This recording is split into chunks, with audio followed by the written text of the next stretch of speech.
What's up, brown nosers and my dudes who still think lifted trucks with rollers are cool?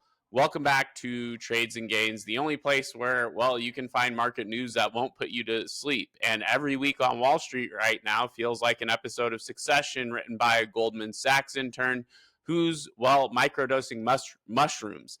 But this week is special.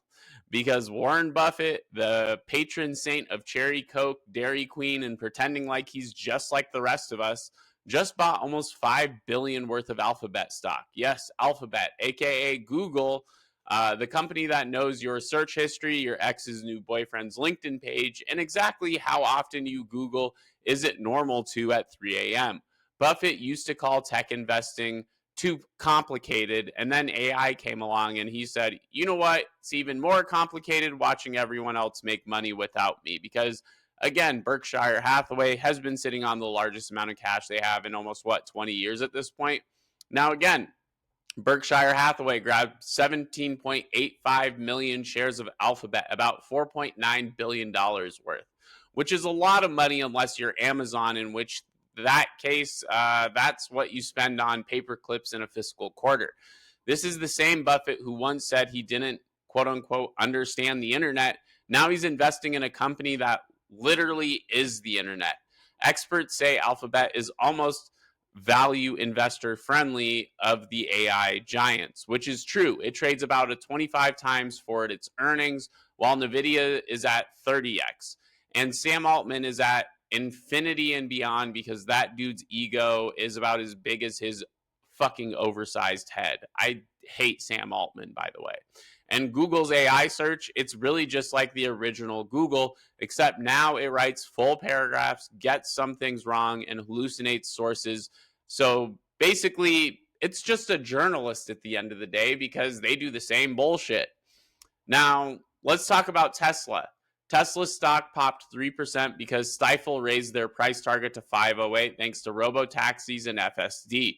Now, FSD has gotten better, they say. It can find parking spots, which, hey, hats off to Google and FSD, because soon nobody will be able to afford a house, but at least your car will know where to sleep. By the end of 2025, Tesla wants robo-taxis in 8 to 10 major metro areas, or as I like to call them, 8 to 10 more cities where pedestrians must now look both ways and also upward and also, well, pray. And Elon just got approved for the world's biggest compensation package, and no, not his 15 kids, but almost $1 trillion if he hits performance milestones. At this point, he's the only person who could buy a house in Los Angeles without needing roommates. Now, meanwhile, Washington woke up and said, maybe, just maybe, Congress shouldn't be allowed to insider trade. A new hearing will review the Stock Act rules because apparently, after years of senators trading airline stocks during pandemics, semiconductor stocks during tariff negotiations, and crypto while they're pretending they don't know what crypto is, the public has started to ask some questions that I don't think they can really answer.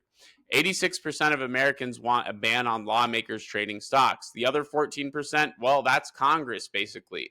One proposal bans trading by lawmakers, their spouses, and dependent children, which is adorable because you know what comes next. I, Senator Richard Inside Trader, do solemnly swear I have no idea why my dog owns 2 million in Nvidia call options. Now, next up, Ford and Amazon, the collaboration and thing on our bingo card that nobody had hitting, but Ford will now sell certified used cars on Amazon. You can now buy a Mustang the same way you buy laundry detergent. Click, pay, and it arrives in a cardboard box with a note that says some assembly required.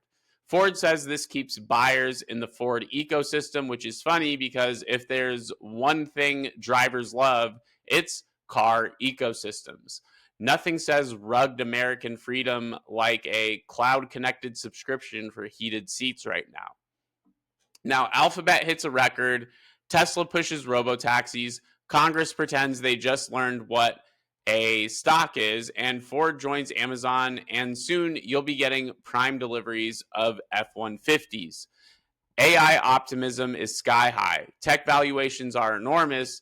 Data centers are consuming enough electricity to, well, restart the sun at this point. So are we in a bubble? Well, maybe, but as Warren Buffett once said, I'm paraphrasing, well, bubbles are great as long as you get in before the idiots and you don't become, well, the idiot, or in this case, the bag holder. By the way, we are running that promo on Investor Central Club for Black Friday. Use BF35 to get 35% off all plans over there right now. I will see you guys in the next one. This is your midday update, and I'm your host, Max Pitts. Hope y'all are having a great day, and I will talk to you soon.